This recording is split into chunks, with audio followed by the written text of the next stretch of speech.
Now what is secondary market? Another name of secondary market is stock exchange. So what do you mean by secondary market or stock exchange? We can say that secondary market is a market.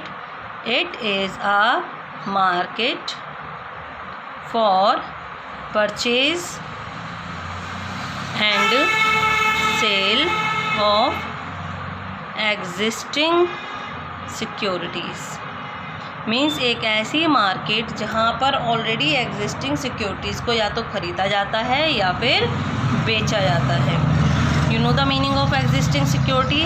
क्या बताया था पहले already. Company अपने shares को किसको बेचती है? Investors को बेचती है. जब हमारी कंपनी अपने शेयर्स को डायरेक्टली अपने इन्वेस्टर्स को सेल करती है, नए शेयर्स को इन्वेस्टर्स को बेचती है, तो ये ट्रांजैक्शंस हमारी आती थी प्राइमरी मार्केट में. फिर अगर हमारे इन्वेस्टर को फर्दर फंड्स की रिक्वायरमेंट होती है, वो अपने शेयर्स किसी दूसरे इन्वेस्टर को इशू करता है, then these transactions are considered as transactions of secondary market. तो ये कहलाती है हमारी एग्जिस्टिंग सिक्योरिटी. कंपनी ने अपने शेयर किसको? इन्वेस्टर ए को बेचे. अब ए को पैसों की ज़रूरत थी तो वो अगेन अपनी जो शेयर्स है इशू कर रहा है इन्वेस्टर बी को. सो ये एक ऐसी मार्केट है जहाँ पर एग्जिस्टिंग सिक्योरिटीज़ को ख़रीदा या फिर बेचा जाता है. Now what are the different features of secondary market? Yes, क्या हो सकते हैं सेकेंडरी मार्केट के features? Features of secondary market. सबसे पहला इसमें फीचर है, ये हेल्प करता है, it helps the investors to disinvest and fresh investors to enter the market. सबसे पहले क्या कहता है? ये हेल्प करता है इन्वेस्टर्स को डिसइन्वेस्टमेंट में. डिसइन्वेस्टमेंट का मतलब क्या होता है? सेल करने में. कि मान लो किसी भी इन्वेस्टर, जैसे हमने कहा ए एक पर्सन था जिसने कंपनी से शेयर्स खरीदे थे, 10,000 शेयर खरीदे थे at the rate of 10 each.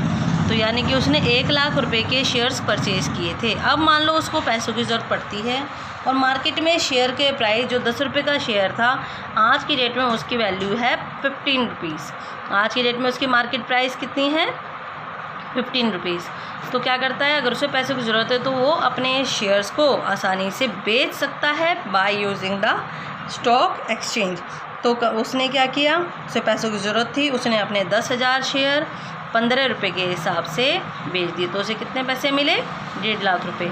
तो उन्होंने ये कहा, ये हेल्प करता है इन्वेस्टर्स को टू डिसइन्वेस्ट देयर शेयर्स, कि जब भी वो चाहें अपने शेयर्स को कैश में कन्वर्ट करा सकते हैं, बेचकर कैश में कन्वर्ट कर सकते हैं. अब इसके जो ए के शेयर्स है, कौन खरीद रहा है ये शेयर्स? मान लो ये बी खरीद रहा है, बी परचेज़ कर रहा है. तो एक नया investor, B is a new investor, ठीक है. न्यू इन्वेस्टर मार्केट में एंटर होते हैं और एग्जिस्टिंग इन्वेस्टर कौन था? हमारा ए.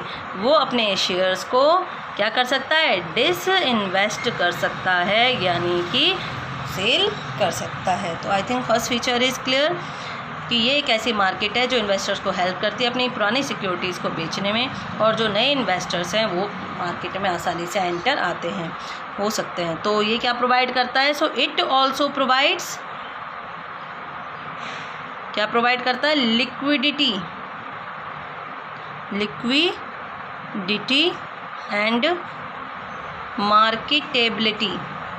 Liquidity and marketability to existing securities. Liquidity का मीनिंग आपको पता है? कन्वर्जन इनटू कैश, कि जब भी आप चाहो अपनी सिक्योरिटीज़ को आसानी से कैश में कन्वर्ट कर सकते हो, ठीक है. वाइल मार्केटेबिलिटी मीन्स, मार्केटेबिलिटी का मीनिंग क्या होता है? Buying and selling of security. यहाँ पे कौन सी सिक्योरिटीज़ की बात कर रहे हैं हम? एग्जिस्टिंग सिक्योरिटी के बारे में. तो ये कह सकते हैं स्टॉक मार्केट एक ऐसी जगह है, एक ऐसी प्लेस है जहाँ पर आप अपनी सिक्योरिटीज़ को जब भी चाहो कैश में कन्वर्ट करा सकते हो by buying and selling of the existing security.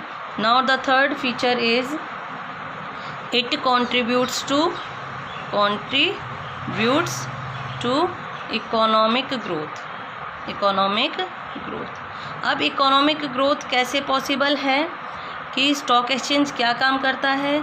Stock exchange हमारे फंड्स को क्या करता है? ट्रांसफ़र करता है, या हम कह सकते हैं इन्वेस्ट करता है। कहाँ पर?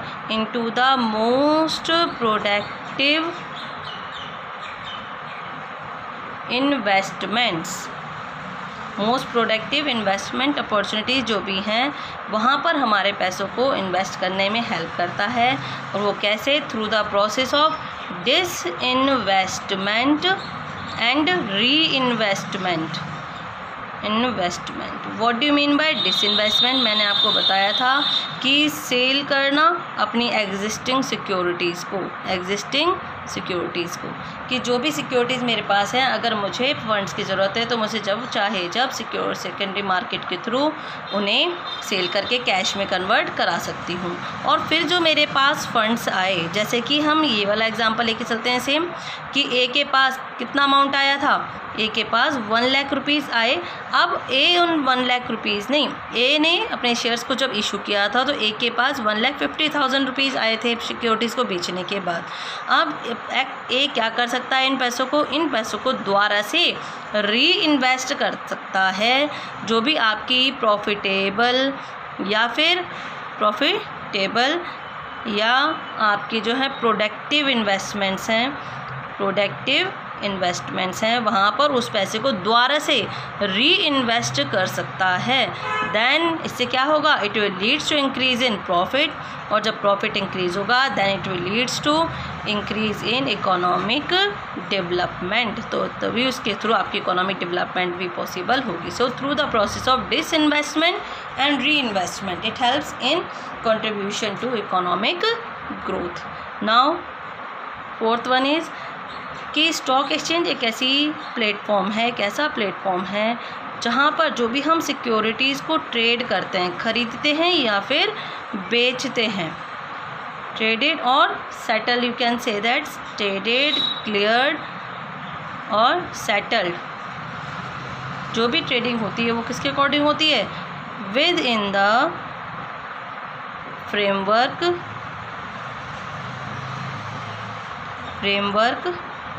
prescribed by SEBI। सेबी की फुल फॉर्म क्या है? Securities exchange board of India. जो भी सेबी की गाइडलाइंस हैं, उनके रूल्स एंड रेगुलेशंस हैं, उसके अकॉर्डिंग सिक्योरिटीज़ को ख़रीदा बेचा जाता है।